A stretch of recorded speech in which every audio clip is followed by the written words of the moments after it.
गोष्ट आहे 3 जणांची. चंद्रिका, अदनान आणि राठोड. आता अदनान आणि चंद्रिका हे दोघे जण लव्ह बर्ड्स आहेत, रिलेशनशिपमध्ये आहेत आणि मग त्यांना भेटतो राठोड.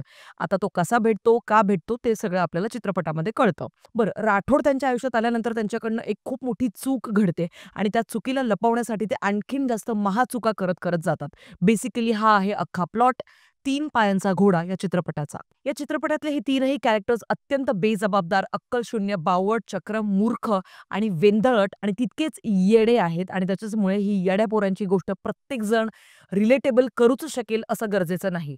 या चित्रपटाचा स्क्रीन प्ले तुम्हाला सुरुवातीचे 15 मिनिटे बऱ्यापैकी गोंधळ होतो, पण त्या गोंधळाला घाबरून जाऊ नका. थोडासा संयम ठेवला, तर मग हळू सगळ्या पात्रांशी ओळख तुमची व्यवस्थितपणे होते आणि मग सगळ्या प्रश्नांची उत्तरं हळू तुम्हाला मिळत जातात.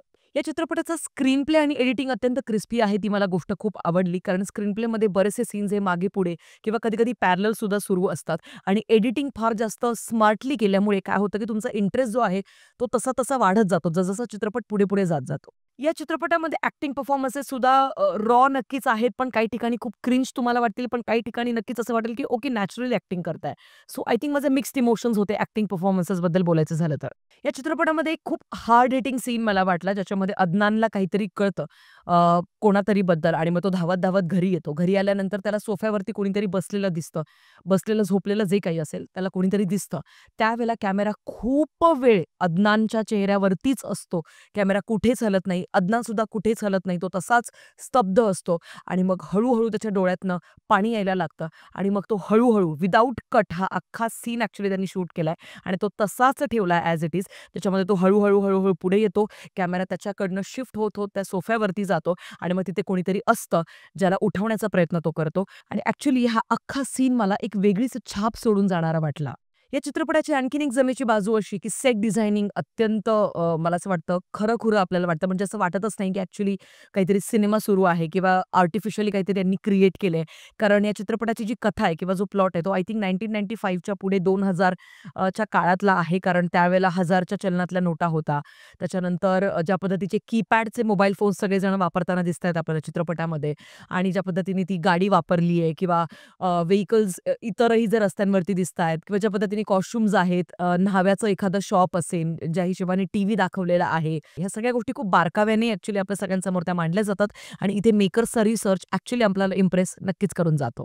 या चित्रपटाचं बीजीएम ॲक्चुअली थोडंसं एक मॉडर्न टच असलेलं, पण तसंच थोडंसं अजून ट्रेडिशनल पण त्याचं एक मिश्रण असलेलं, म्हणजे एखादं रॅप सॉन्ग किंवा आय डोंट नो, म्हणजे मी काहीतरी वेगळ्याच पद्धतीचं बीजीएम ॲक्चुअली एक्सपेक्ट करत होते, जे मला नाही कुठेच तसं गवसलं आणि त्यामुळे खूपच एव्हरेज असं म्युझिक या चित्रपटाचं मला वाटलं.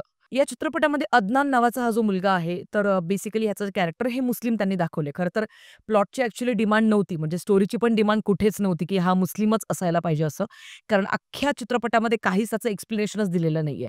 आता हा एक मुस्लिम आहे आणि याची आई एक हिंदू असते बेसिकली आणि एक मुस्लिम माणसाशी लग्न केल्यामुळे याचं अदनान हे नाव ठेवलं जातं. पण मग याच्याच छोट्या सख्ख्या बहिणीचं नाव संपदा का ठेवलंय?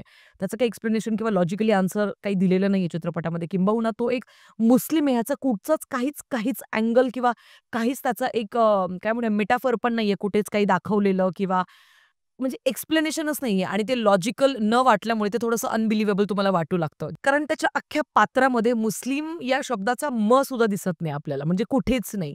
त्यामुळे ते थोडंसं असं वाटतं, की यार म्हणजे मग गरजच काय होती मग याला मुस्लिम दाखवण्याची? जर तुम्हाला त्याच्याबद्दलचा काहीच एखादा पण असा एक शेड त्या कॅरेक्टरला द्यायचाच नाहीये तर. तर मग का त्याला त्या एका धर्माचं तुम्ही दाखवलं म्हणजे तो एक अँगल दाखवण्यात काय मिळालं? काहीच नाही मिळालं. आपल्याला प्रेक्षक म्हणून पण नाही मिळाला आणि मेकर्सला काही मिळालं असेल तर त्यांचं त्यांना ठाऊक. पुढचा निगेटिव्ह ॲस्पेक्ट या चित्रपटामध्ये ॲक्चुअली खूप जास्त शिव्या आहेत आणि वेन आय एम शिव्या अशाच चालू बोलीभाषेतल्या 1-2 शिव्या नाही तर बऱ्यापैकी जास्ती शिव्या आहेत आणि किसिंग सीन्स पण आहेत. त्यामुळे लहान मुलांसोबत नाही बघता येणार हा चित्रपट. तसाही ए रेटेड आहे.